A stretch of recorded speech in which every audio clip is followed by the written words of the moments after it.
Brandon Cross was never one to shy away from difficult jobs, but he had to admit that today felt different from the start. The Orion Logistics Station was massive, a dizzying sprawl of hangars, cargo bays, and habitat rings that formed a rotating metal maze in orbit around a distant star. He had arrived only yesterday, traveling on a cramped shuttle alongside other contract workers, most of whom spent the ride complaining about bad pay and no insurance coverage. Brandon did his fair share of complaining, too, but with a resigned laugh rather than bitterness. It wasn't like he had better options. Still, the moment he'd stepped off that shuttle into the bright corridors plastered with the Orion Logistics logo, he had known this was a different beast altogether.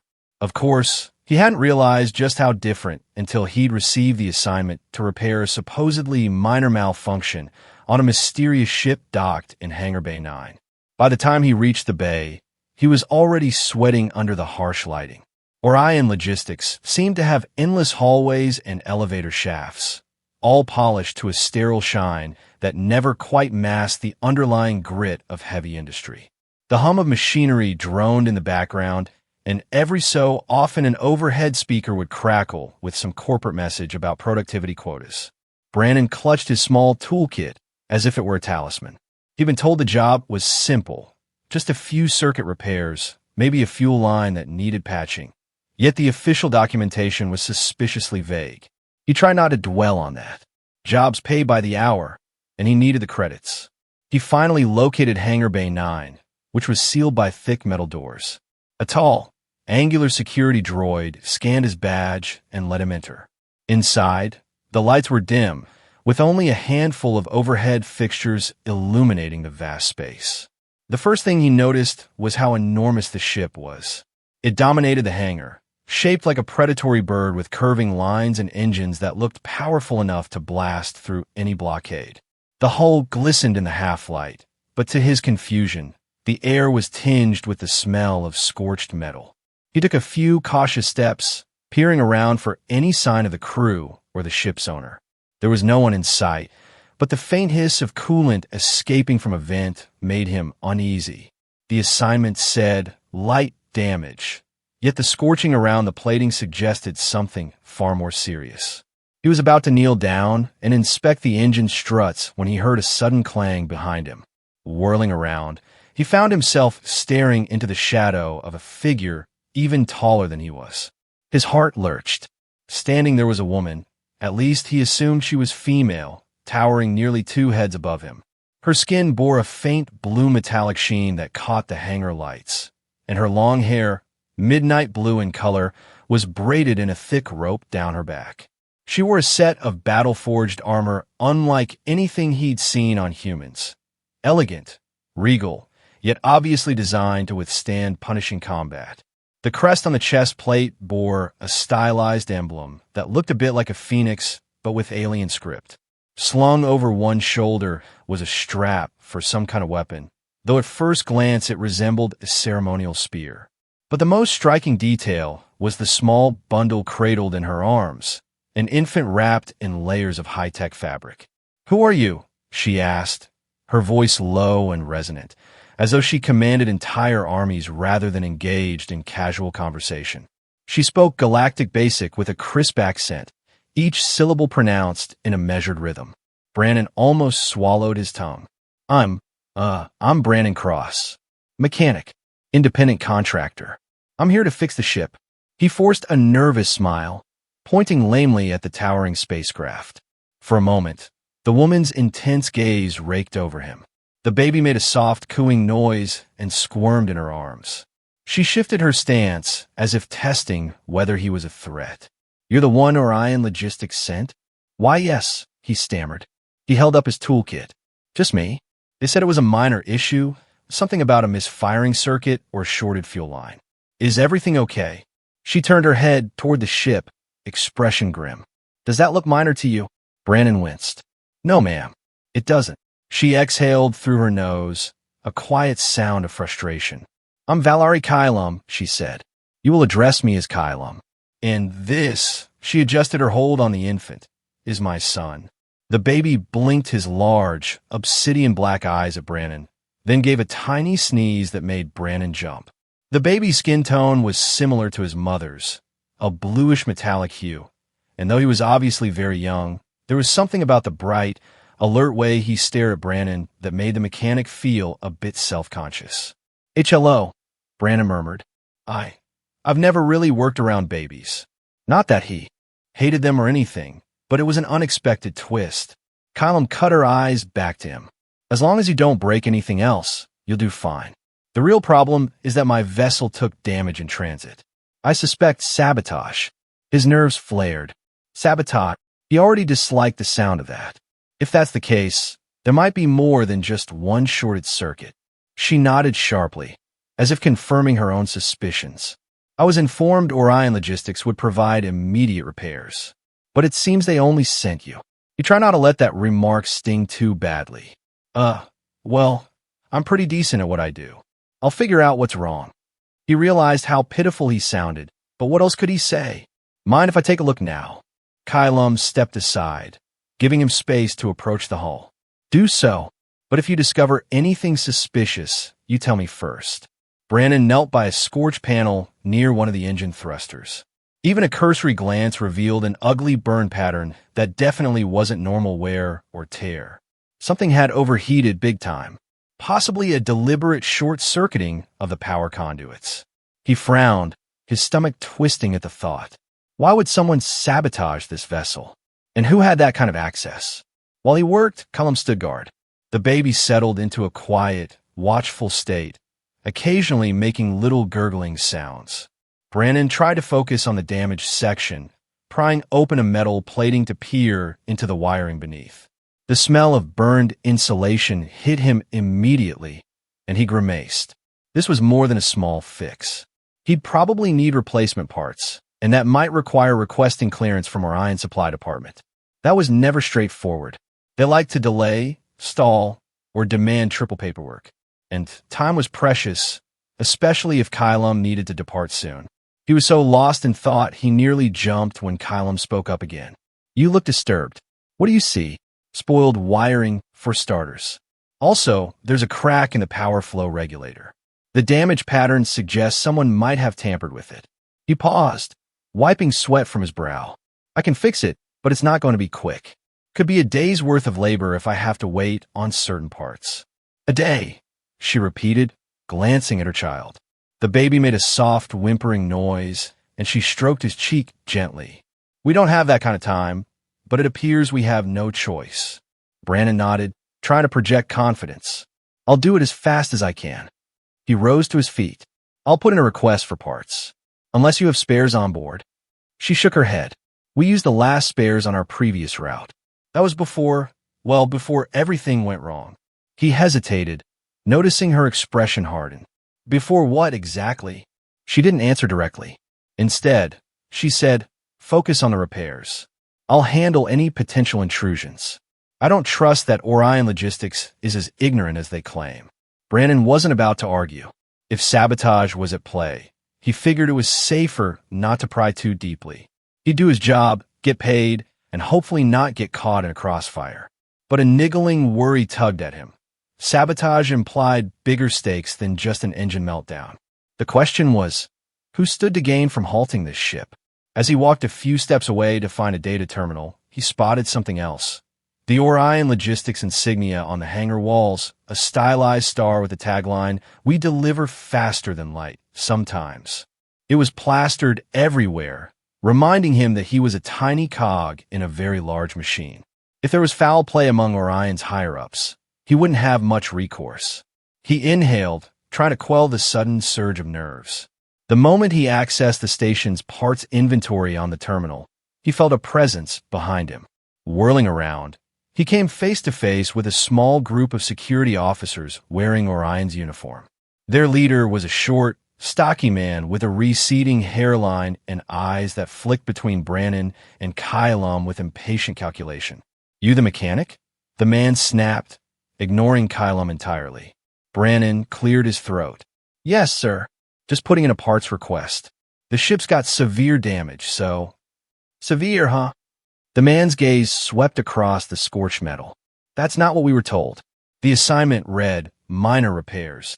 Did you do something you shouldn't have? He practically spat the words. Before Brannon could defend himself, Kylum spoke up, her tone icy. He's only just arrived. If there's sabotage, you'd do well to question your own security lapses instead of my mechanic. Her imposing height and regal bearing clearly unsettled the Orion security team, but their leader forced a sneer. We'll be sure to log your concerns. Just remember, Orion Logistics doesn't cover accidents that occur under freelance contracts. If anything happens to that ship, it won't be an accident, Kylum cut in voice. Dangerously quiet. The security man swallowed, seeming to realize he was outmatched in bravado, if not in rank. With a dismissive wave, he led his team away, muttering about how he had better things to do. Brannon let out a shaky breath as they disappeared. That was tense, he said, turning back to Kylum. Her gaze remained fixed on the departing officers. They know more than they let on. He bit his lip, tapping the terminal. I'm requesting the replacements now. Let's just hope Orion's supply system is cooperative. Kylum barely nodded, shifting her attention to her baby, who was reaching out an inquisitive little hand toward Brannon. Something about the child's direct stare made him feel oddly protective, despite having met them only minutes ago. A sabotage plot, suspicious security officers, and a regal alien mother with a mysterious background. This definitely wasn't how he'd pictured his workday. Hours slipped by as Brannon tinkered with the ruined systems. He discovered more evidence that certain wires had been deliberately bridged to cause an overload, reinforcing the suspicion of sabotage. Meanwhile, Kylum paced the hangar, occasionally stepping out to check for intruders or to speak in low tones with someone over her comm device.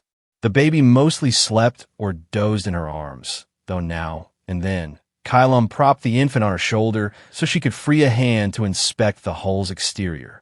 Her armor clinked softly as she moved, somehow never disturbing the baby's rest. At one point, Brannon found a particularly nasty bit of tampering that would take extra work. He rose, rummaging through a crate to see if there were any spare couplings.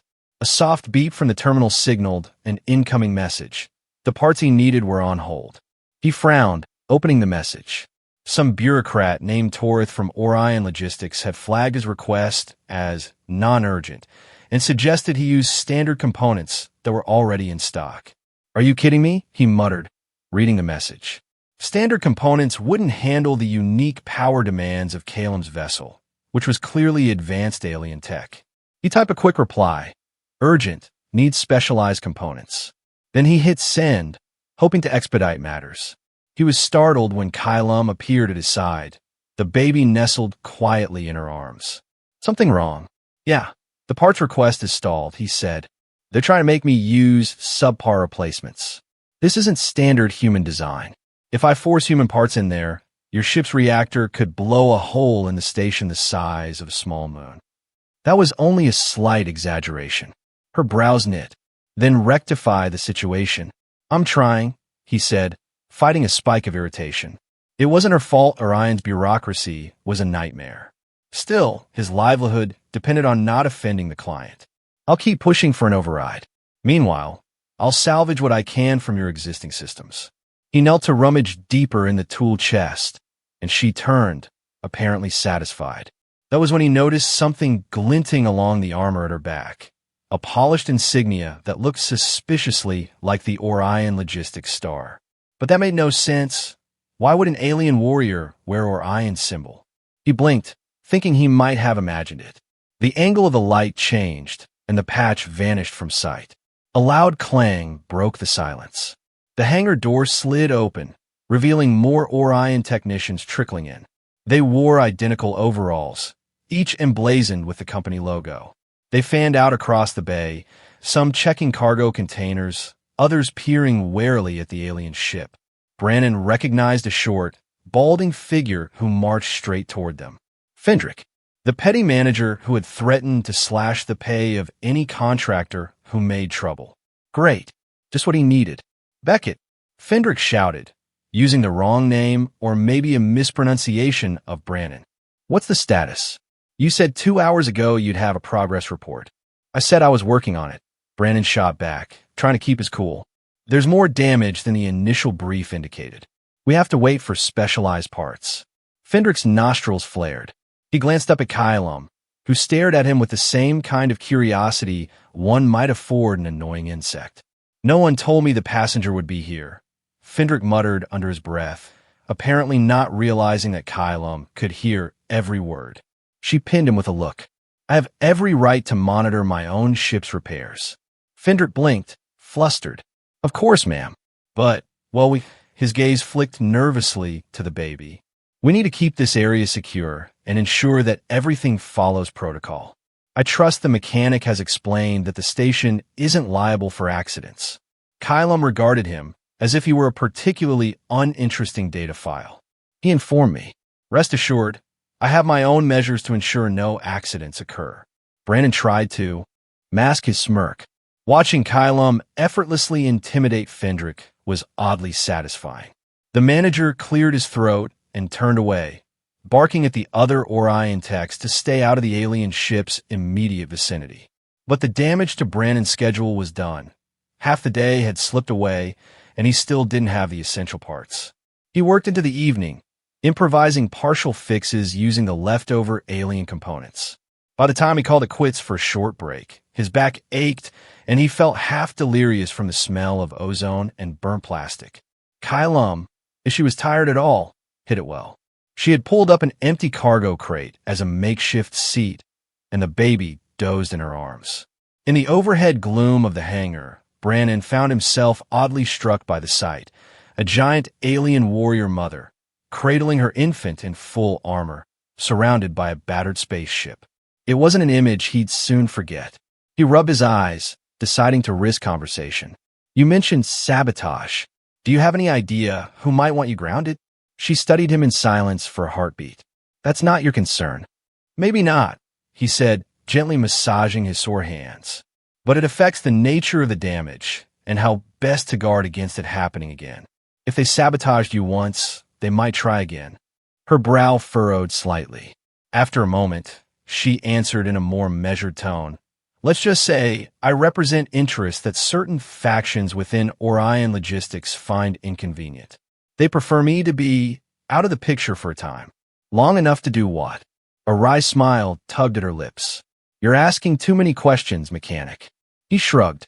Curiosity is part of the job. She regarded him again, perhaps weighing his trustworthiness. My child, I need to return to Valari space promptly. There's a critical vote among the Orion board regarding a new trade route that would either funnel profit to my people or divert elsewhere. If I'm stranded here, we lose control of that route. Brandon mulled this over. So sabotage the engines, keep you stuck, maybe you miss the vote, and then Orion Logistics or whoever is behind this gains a financial edge. Precisely. She exhaled. It could be more than financial. Some elements see the Valari Dominion's increasing influence in Orion as a threat to their power structure. I suppose having me and my son conveniently removed from the playing field serves their agenda. He nodded, feeling an unexpected surge of empathy. Politics, power struggles, corporate greed. He'd long suspected Orion had bigger schemes going on, but he was just a small fry who repaired engines for a paycheck. The idea that these forces might threaten a mother and her child made him bristle. Well, he said quietly, I'll do everything I can to get you flight ready by tomorrow. She gave him a curt nod of gratitude. The baby stirred, let out a small whimper, and Kylum murmured soothing words in a language Brandon didn't understand. The melodic syllables carried a hint of steel, which made sense. She was a warrior, after all. They passed the night in tense anticipation. Brandon dozed off in a corner of the hangar for a couple of hours, only to be awakened by the clang of crates being moved by Orion workers. He sprang up an alarm, worried that more sabotage might be taking place, but soon realized it was just an overnight cargo shift. Still, he didn't trust anyone rummaging around the ship unsupervised.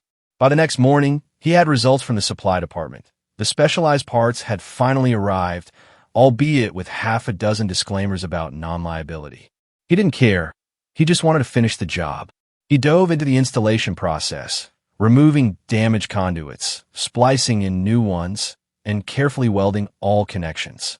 The baby watched him with an eerie sort of fascination whenever Kylam stood nearby, as though the infant found the sparks of Brandon's welding torch enthralling. His progress was good, until an alarm blared through the hangar. The massive doors slid open, revealing a squad of Orion security in full tactical gear. They spread out, weapons drawn, and Brandon nearly dropped his torch. What fresh hell was this? One of them, presumably in charge, called out in an amplified voice, "Stand aside. We have reason to believe there has been unauthorized tampering with station property." Kylam bristled. This ship is not station property. The squad leader ignored her, gesturing with his weapon. "We've detected suspicious energy readings. We're authorized to seize the area for inspection." Brandon's heart hammered. Suspicious energy readings likely referred to the meltdown patterns he was trying to fix, but Orion's security approach was overkill. He took a step back, raising his hands to show he wasn't a threat. Kylam, however, did not stand down. She set the baby gently into a sling across her chest, freeing her arms. The men noticed. "Ma'am," the squad leader said. "Carefully, place the child aside. We need to secure this vessel." Kylam's voice was cold as deep space. "You will not point your weapons at my son. If any of you tries, I will consider it an act of war." Brandon gulped.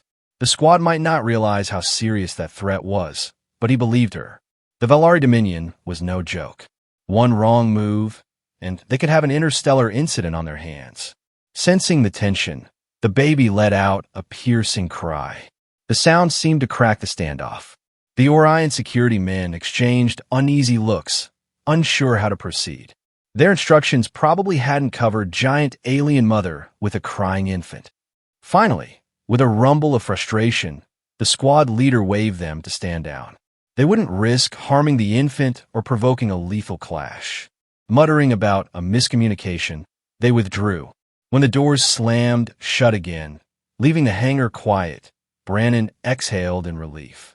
Kylam gently patted her baby's head, calming his cries. "They're desperate," she said, half to herself, half to Brandon. "We don't have much time." He nodded, returning to the half-installed conduits. "I'll keep working. Just stand watch, okay?" She snorted softly, as if that was obvious. While he resumed his repairs, she stood by the ramp to the ship, scanning the hangar for any more threats. Twice, Brandon heard her speaking into a hidden comm device, presumably coordinating with someone from her own faction, but he couldn't make out the details. Every now and then, the baby's coos or whimpers punctuated the heavy silence, a reminder that despite all the cosmic-scale politics, there was a vulnerable life at the center of this chaos.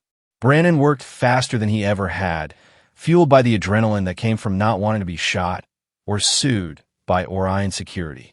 He cross-checked every circuit, reconfigured alien couplings to match the new parts, and even improvised a workaround for a meltdown fuse that looked dangerously close to failing. Sweat dripped from his forehead. His arms ached, but he pushed on. By midday, he had reason to believe the ship might actually power up without blowing them all to Kingdom Come. That was when Syndicate agents arrived.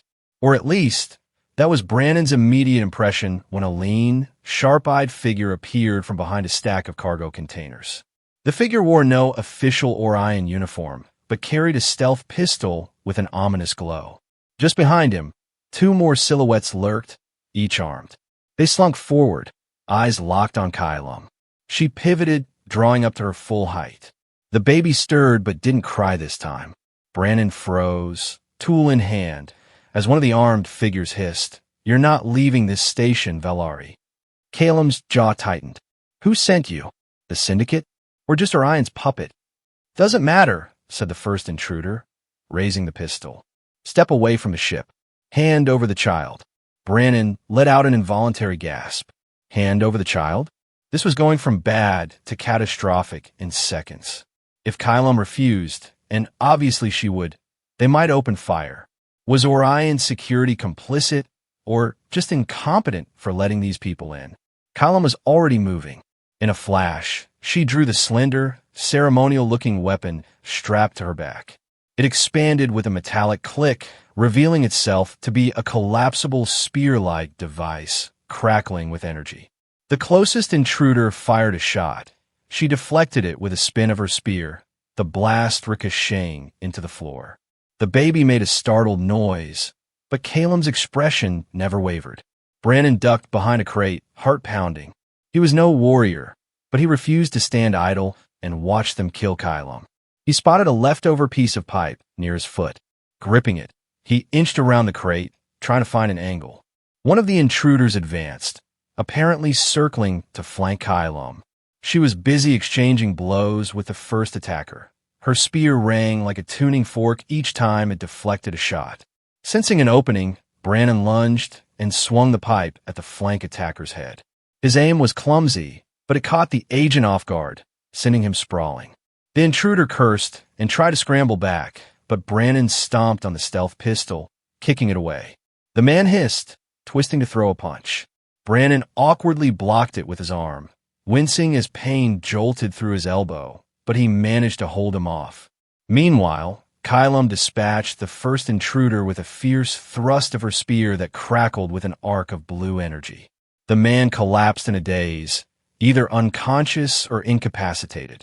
The third intruder hesitated, apparently evaluating the odds, but Caleb whirled and flung a short-range stun charge from the spear's butt.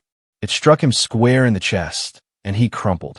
Brandon's adversary snarled, trying once more to break free, but Caleb's tall form loomed over him. She leveled her spear at his throat, her voice edged with lethal. "Promise. Speak. Who sent you?" The man's face twisted with silent fury. Then, in a horrifying moment, he convulsed, foam appearing at his lips. He collapsed, body going rigid, eyes rolling back. Caleb swore in a language Brandon didn't know. Clearly, a suicide capsule or remote kill switch had been triggered. The other two intruders were in no state to talk either, one unconscious and the other possibly suffering the same lethal failsafe. So much for gleaning intel. Brandon stood there, chest heaving, pipe still in hand. He'd never done anything like that before. He felt shaky and sick. Caleb gently tapped her child's cheek, the baby letting out a soft wail as if sensing the turmoil. "Hush," she whispered, her anger now replaced by a fleeting tenderness. "We need to get out of here," Brandon croaked. "Those guys might have been just the first wave." Caleb nodded. "Is the ship operational?" Brandon swallowed, forcing himself to focus. I think so. I replaced all critical systems. The meltdown fuse is jury-rigged, but it should hold until you can get to a Valari repair dock." She pressed her lips together. "Then let's depart. But if Orion tries to stop us..." "Look," he said, voice trembling as adrenaline coursed through him. "I'll come with you to the control booth to authorize the exit ramp. Maybe we can slip out with minimal confrontation. You can drop me off somewhere safe later. I mean, if that's okay." Her gaze flicked to him in surprise. Perhaps she hadn't expected a lowly mechanic to volunteer further involvement. She nodded once. "All right." They hurried up a corridor leading to the hangar's control station. The baby clung to Caleb, big dark eyes blinking, strangely calm in the aftermath of violence. Alarms still hadn't sounded. Either Orion security was incompetent, or some bigger conspiracy ensured the sabotage attempt stayed under the radar. Brandon's thoughts whirled. If they got caught forcibly launching the ship, how would Orion respond? But if they stayed, more Syndicate or whomever would come. Reaching the control booth, they found a pair of Orion technicians nervously scanning consoles. One recognized Brandon. "What are you doing here?" "You can't." Caleb raised her free hand. "Authorize my ship's launch. Now." The technician glanced at Brandon, who cleared his throat. "She's, one of Orion's major shareholders, I guess. Also, there have been multiple attempts on her life." He decided perhaps it was wise to mention that part. The second technician sputtered. "That's impossible. We have no record." Caleb's eyes blazed. "Check the highest level corporate registry. Then check the name Valari Caleb. Or is your console too low level to have that clearance?" Her tone left no room for argument. The first technician hesitantly typed on his screen. A few seconds passed, and his eyes widened. "But this... I had no idea you were." "Spare me your ignorance," Caleb said. "Open the hangar doors." The pair exchanged terrified glances. We can't do that without manager approval or a direct override from the board. Kylon placed a small device on the console, pressing a button. A holographic seal materialized, displaying something in an alien script with the Orion star emblem attached. "You have your override," she said. Wordlessly, the technicians complied, punching in codes. The massive hangar doors began to rumble open. Brandon's heart hammered. If Fendrick or some other stooge showed up, there might be a firefight, but so far no one arrived. Perhaps the sabotage team had expected to do their work quietly, and no official alarm had been raised to the rest of the station. Or maybe the real power was turning a blind eye. They dashed back to the ship. Brandon paused at the base of the ramp, glancing up at the craft's sleek lines. "I guess this is goodbye, unless you need me to help pilot." "Come aboard," Kylum said firmly. "You may have just saved my son. The least I can do is ensure you aren't murdered on your way back to your bunk." He let out a humorless laugh. "Right, that's fair." He sprinted into the vessel. Inside, the corridors were tall and surprisingly spacious, designed for the Valari's greater height. Kylum led him to the cockpit, which bristled with alien instruments. She carefully strapped her child into a safety cradle near the pilot's seat. The baby whimpered, but Kylum murmured reassuring words.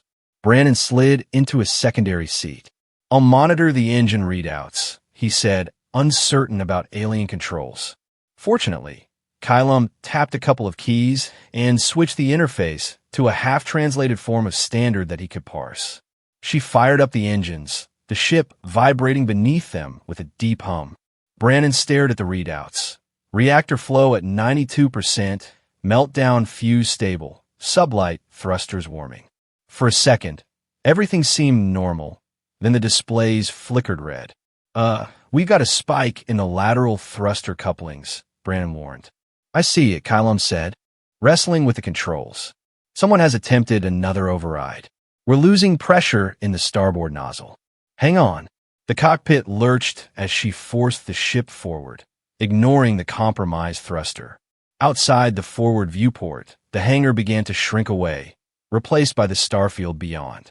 They cleared the docking perimeter just as the lateral thruster coughed and sputtered. Kylum cursed in her language, slamming a fist on a panel. Brandon fiddled with the console. "I'll reroute power from the forward stabilizers to the starboard thruster, but that'll reduce your atmospheric flight capacity. Once you leave the station, you might have to rely on vacuum maneuvers only." She clenched her jaw. "Do it." As he typed commands, she spared a worried glance at her baby, who had begun fussing. "One more minute, my child. One more minute, and we're out." The engines roared, and the ship jolted free from the final docking clamps. With a rumble that rattled Brandon's teeth, they shot forward into open space. Alarms pinged on the console, but it was too late for Orion Station to physically stop them without risking a catastrophic collision. Brandon exhaled in relief, double-checking the meltdown fuse. The temperature was climbing, but not in the danger zone yet. If they could hold stable for another hour or so, they'd be safe enough to jump to a Valari route, assuming they had FTL capabilities that integrated with Orion star lanes. "You did it," he breathed, a grin tugging at his lips. "We got away." Calum's face was set, but the tension in her shoulders eased a fraction. "Yes, we did." She engaged autopilot, letting the ship drift at a safe distance from the station. Then she turned to Brandon, something like gratitude in her expression. "You've proven unexpectedly helpful." He scratched the back of his neck. "I guess that's one way to put it. So, you're actually the major shareholder of Orion Logistics? Or at least, you hold a controlling stake." She inclined her head.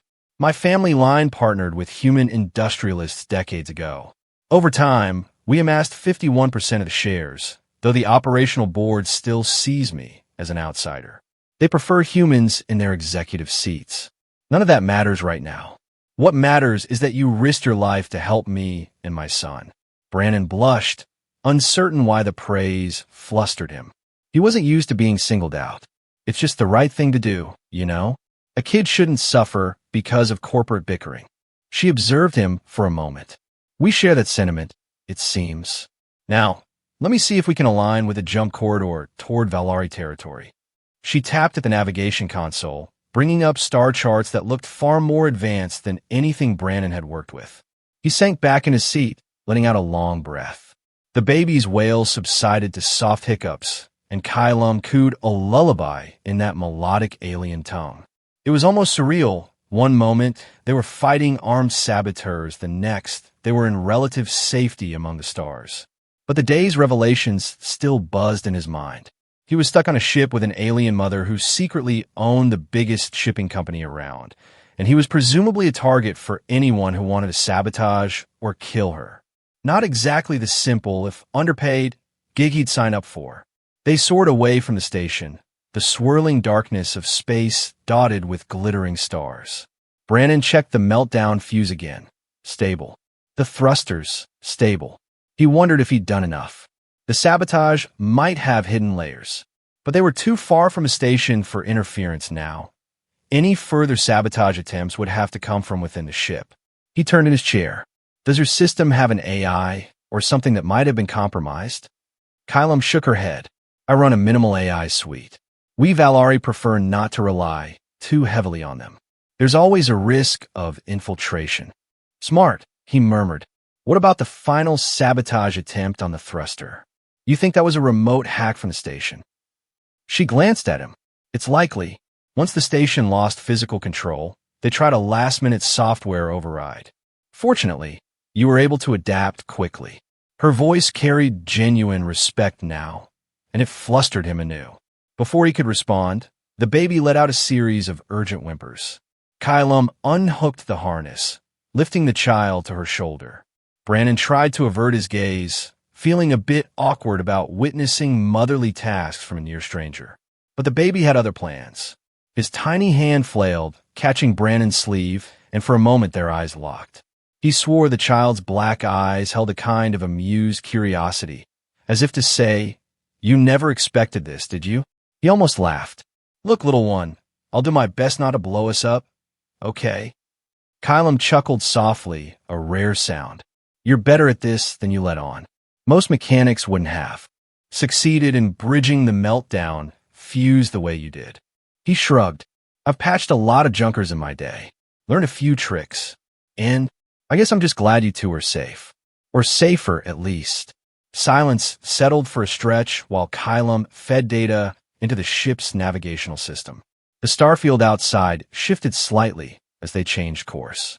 Brandon used the time to examine the console readouts in more detail, verifying that every patch job he'd done was holding. So far, so good. He felt a surge of pride. Maybe he wasn't a worthless nobody after all. Then the proximity alert chimed. Incoming vessel detected. The onboard system declared in a calm monotone. Long-range sensors indicate pursuit craft on intercept course. Kylum stiffened. "Let's see who it is." She flicked her wrist, and the main display brought up a grainy silhouette of a small, fast-moving ship. The ID code was scrambled, but the silhouette looked like a typical syndicate raider. "They're not giving up," she muttered darkly. Brandon's pulse quickened. "Can we outrun them?" The baby squirmed and let out a whine, as though objecting to another chase scene. Kylum adjusted the child on her lap. "Our starboard thruster is compromised. We won't be able to out-thrust them if they're at full capacity." He swallowed. "Any onboard weapons?" She keyed in a command. "Minimal. This is a personal transport, not a warship. But Valari personal transports do have basic defensive capabilities." The display switched to a weapons status readout. A single turret, limited ammunition, and a small shield generator. "You'll have to handle the turret if it comes to that." He gaped at her. "Me? I've never operated an alien turret before. Consider this on-the-job training, mechanic," she said, not unkindly. "We can't let them board us. If they do, you know what they'll do to me. To my son." He exhaled, nodding. "Right. Just walk me through it." He unbuckled from the co-pilot seat and slid into a small console behind Kylum's seat. It had an interface he barely recognized, but at least some of the readouts displayed in standard. A targeting reticle flickered on the screen. "Okay, I see a reticle. Where's the power feed?" She explained in clipped terms, showing him which icons to select to charge the turret and how to pivot it. Brandon's hands shook a little. He was used to wrenching open hull plating, not firing cannons. But the pursuit craft was gaining on them, the sensor feed showing an approach vector that would let the enemy open fire any second. "Brace yourself," Kylum warned. "I'm engaging shields." She tapped a sequence, and the ship hummed as energy enveloped the hull in a faint shimmer. Sure enough, a bolt of bright plasma shot across the void, slamming into their shield. The entire vessel rocked, and the baby wailed. Brannon frantically grabbed the turret controls. The reticle lined up on the raider. He pressed the firing stud. A jolt shook the turret, and a streak of blue energy lanced toward the incoming craft. His aim was off, and the shot went wide. "Sorry," he yelped, trying again. The second shot skimmed the raider's hull, flaring against its shield. The enemy retaliated, and a new impact reverberated through the ship's hull. Kylum cursed, rerouting power to the forward deflectors. "We need a better angle," she said. "I'm going to bank left. Stay on target." He swallowed hard, wrestled with the turret's sensitivity, and lined up another shot. This time, his aim was steadier, and the burst of energy hammered the raider's shield. It flickered. Encouraged, he fired again. The raider broke off its direct approach, veering to the side, but not before Brannon landed a glancing blow on its port side. "Good," Kylum said, leveling the ship. "They're not used to a transport firing back." He grinned despite his fear. "Maybe we can scare them off." The raider swung around for another pass.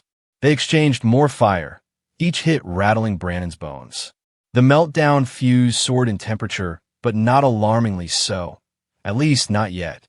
The baby's cries made his heart ache, but there was no time to comfort the child. He only had eyes for the targeting reticle. With each volley, he chipped away at the raider's defenses, but the enemy was nimble, weaving and rolling through space. He might have missed the next incoming shot if Kylum hadn't shouted a warning. The raider unleashed a heavier plasma bolt that smashed into their shield, overloading it. Sparks erupted from a console behind him, and the lights flickered. Ananskut twisted. If they lost the shield entirely, any direct hit could cripple or destroy the vessel. Diverting power from the meltdown fuse to the shields, he yelled. "It's risky, but do it," Kylum barked, wrestling with the helm. "We'll worry about meltdown later." He prayed silently that the meltdown fuse wouldn't blow. The lights steadied, and the shield readout flickered back to partial strength. Another volley from the raider hammered them, but the shield held just enough to disperse the impact. Brannon seized the opening, loosing 3 shots in rapid succession. They battered the raider's hull, punching through the flickering enemy shield. The raider reeled, venting atmosphere from a breach in its side. "We hit something vital," Brannon exclaimed, adrenaline surging. The raider, clearly damaged, retreated a short distance. Then, in a final act of desperation, it launched a missile. The warhead streaked toward them, and Brannon's targeting reticle beeped in alarm. He had maybe a second to react. Without thinking, he fired the turret directly at the missile. The projectile exploded in a burst of light, the shock wave jolting their ship. When the glow subsided, the raider was veering off, trailing debris, apparently deciding it had had enough. Brannon slumped against the seat, drenched in sweat. Kylum let out a shaky breath. The baby's wails subsided to hiccups. For a long moment, they floated there, each trying to catch their breath. Finally, Kylum said, "Well done." He half laughed, half groaned. "I've never done that before. Shoot at people, I mean." Her expression softened. "You protected my son. For that, I owe you a great debt." Brannon's voice trembled with relief. "Glad we're all alive." They set coordinates away from the station and the battered raider, slipping into a safe FTL corridor that would lead them toward Valari-claimed space. Once the autopilot engaged, silence reigned except for the quiet hum of the meltdown fuse straining at the partial power. Brannon verified that the ship wouldn't explode from the rediversion, and it seemed stable, just a bit precarious. Eventually, Kylum turned to him. "We'll be in transit for a while. You can rest. I have enough rations for you on board." She paused, glancing down at the child, who was finally drifting into exhausted sleep. "I don't know if you intend to remain with me all the way to Valari territory, but you're welcome to." or I can drop you at a neutral port once it's safe. Brannon wiped his brow, feeling the crash of adrenaline. I'd appreciate going somewhere safe. But honestly, I don't have a home port. I just go where the jobs are. He let out a shaky breath, glancing at the child. I guess your board meeting. Are you going to do it remotely? Caleb's mouth formed a thin line. Yes, the official vote will be remote, but my physical presence matters for certain legal formalities. If I'm absent, the board might manipulate the results. We Valari place high value on face-to-face negotiations. But as long as I'm in Valari territory, I can at least prevent them from forging my input or claiming I died en route. He nodded. Politics. This is way above my pay grade. Indeed, she said, though there was no mockery in her voice. In fact, a hint of warmth crept into her tone. But you've proven yourself more capable than half the so-called specialists Orion hires. He scratched his chin. Thanks, I guess. If you need someone to fix the meltdown fuse once we reach your territory, I'm your man. Careful, she said, a faint smile tugging at her lips. I might just hire you permanently. Despite the jokes, Brannon felt the weight of the day's events settling on him. Attempted assassinations, sabotage, corporate conspiracies, starship battles. He was a simple mechanic who took on odd jobs for meager credits, never expecting to be embroiled in galactic power struggles. Yet, ironically, he'd just participated in a firefight that might have saved the life of one of the galaxy's most influential mothers. Life was strange. They continued on for hours. Occasionally, the sensor beeped about faint readings, but no further ships approached. The meltdown fuse remained stable, and Brannon nodded off in his chair, finally succumbing to exhaustion. He awoke sometime later to the quiet hum of the ship's systems in idle mode. Kyla must have reduced speed or dropped from FTL to recalibrate. He rubbed his eyes. Kyla was perched near the cradle, feeding her child some sort of nutrient paste that smelled faintly of sweetened algae. She glanced over. Feeling better? He stretched, discovering new aches in his arms and legs. In a manner of speaking, yeah. Did we make it to your space? Not yet. I decelerated to recheck the meltdown fuse. Your patch job is holding, but we can't push maximum speed for too long. We should arrive at a Valari outpost in about a day. He sat up. Long trip. That's enough time for me to run a deeper diagnostic if you want. She nodded. Please. For the next half day, they settled into a strained but companionable routine. Brannon combed through the ship's systems, ensuring no hidden sabotage lingered. Kyla took shifts resting and caring for her baby, though she remained alert, as if expecting another ambush at any moment. Conversation was sparse, mostly about technical matters or occasional remarks about Valari or Orion's odd policies. Yet between them, understanding seemed to form. They were thrown together by circumstance, and neither wanted the other to die. At one point, Brannon asked, So, what happens once you settle the board vote? You'll remain the majority owner, right? Her expression turned grim. Yes, but some factions within Orion want to force a buyout or reduce Valari control. This sabotage was just one attempt to keep me away and push through their agenda. If they fail this time, they'll try something else eventually. He exhaled. Sounds exhausting. She gave a tight laugh. It is. My main focus is protecting my child. In Valari culture, lineage is significant. He represents unity between my house and the future expansions of Orion. Some fear that unity. She paused, adding softly, I'm grateful you care about his safety as well. Brannon found himself flushing at her gratitude. Like I said, just doing the right thing. Later, as they approached the region of space under Valari protection, the comms crackled with an incoming hail. The voice on the other end spoke in a dignified accent, obviously expecting Kyla. She answered, confirming her identity. Then in calm, clipped phrases, she explained the sabotage. The voice expressed shock, then assured her that an escort would be dispatched to escort her safely to the outpost. Brannon noted the flicker of relief in her posture when she ended the transmission. We'll have a Valari patrol meeting us soon, she told him. Then we can dock at the outpost, and you could decide your next step. He nodded, an odd pang in his chest. He realized that after all this madness, The idea of parting ways felt anticlimactic. He'd risked so much. Maybe it would be better to travel on with her, ensure everything was stable. But she was a formidable being in her own right. She hardly needed him. Then again, she had invited him to stay, sort of.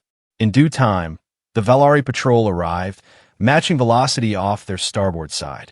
Brannon glimpsed two sleek ships that dwarfed their battered transport, each bristling with weapons. The meltdown fuse beeped softly, complaining about the extra thrust as Kylum guided them to the outpost's docking bays. Brannon typed the final engine commands, verifying stability. When the outpost loomed into view, he marveled at its architecture. Though clearly advanced, it boasted sweeping curves and ornate designs that contrasted with Orion's purely utilitarian stations. The interior docking area had a faint glow, as though lit by luminescent panels that changed color subtly.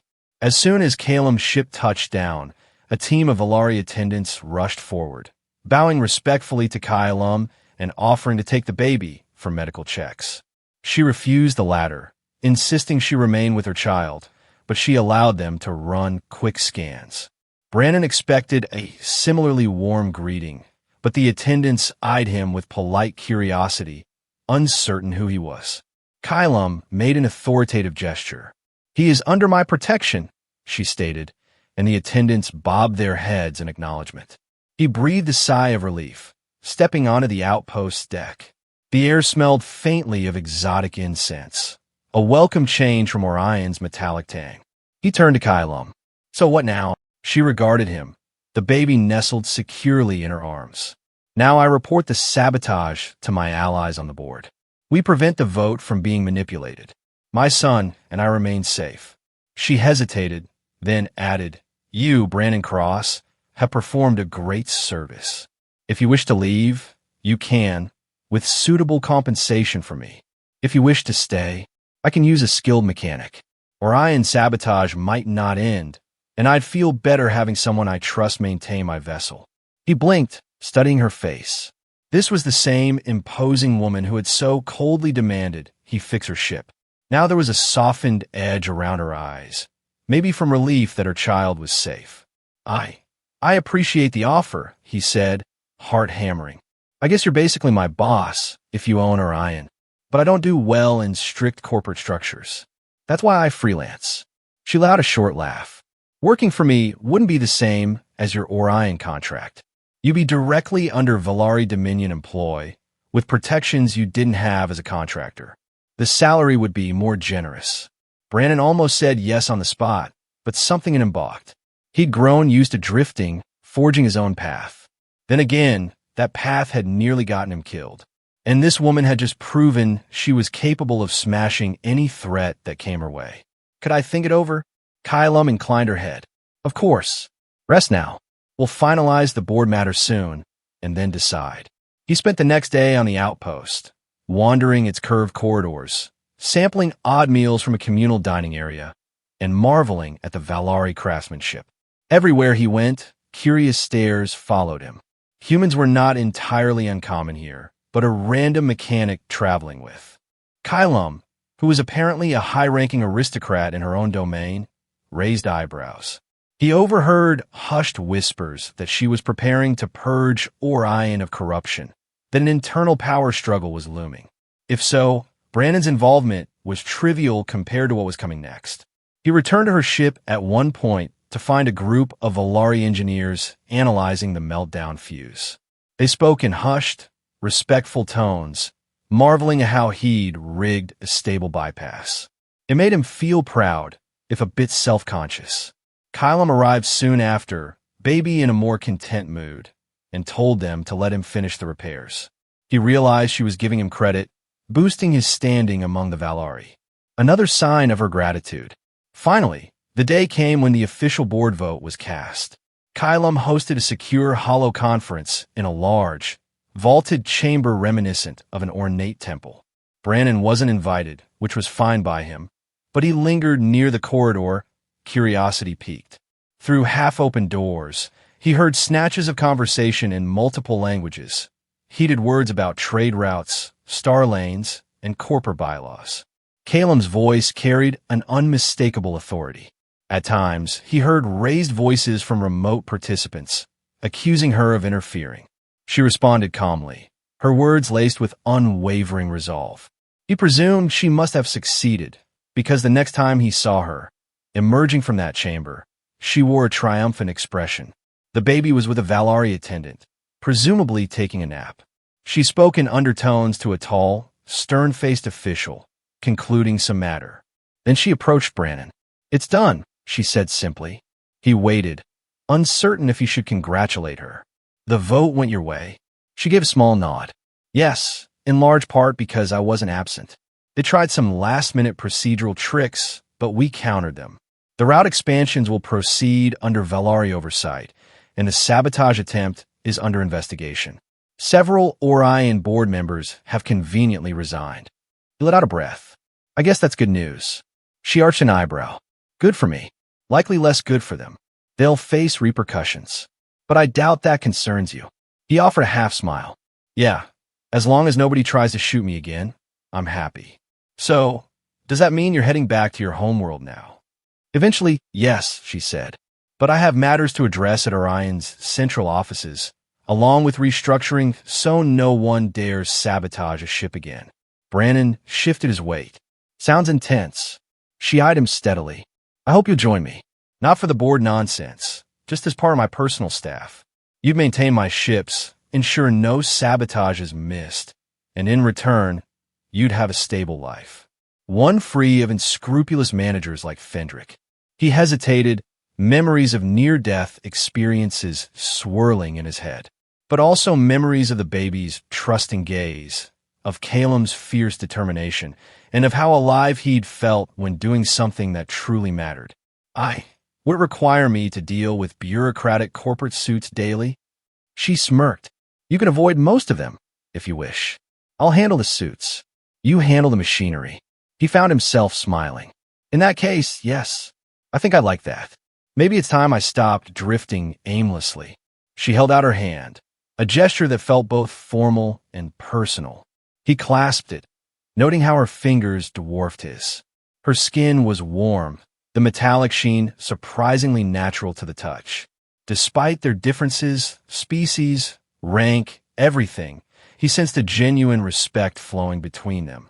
"Welcome aboard, Brannon Cross," she said, "and welcome to the Valari Dominion's future." He didn't know exactly what lay ahead. Maybe more sabotage attempts, more starship battles, more corporate drama. But at least he wouldn't face it alone. A kind-hearted mechanic, a giant alien mother with a regal bearing, and her formidable infant had stumbled into each other's lives, forging a connection that defied every corporate rule. In the swirling galaxies of possibility, that felt like a victory worth holding on to.